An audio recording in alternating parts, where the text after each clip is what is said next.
Hi everyone. In this video, we will learn how to separate text and numbers in Excel using formulas.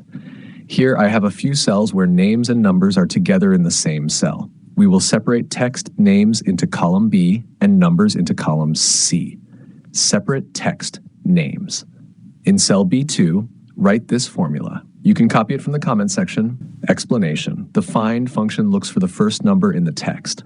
Min returns the position of that first number.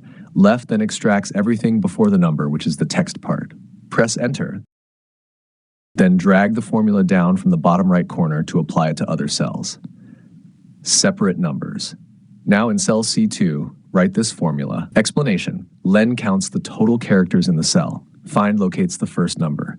Write extracts everything from the first number till the end, giving us only the numbers. Press enter and drag the formula down to copy it for all rows.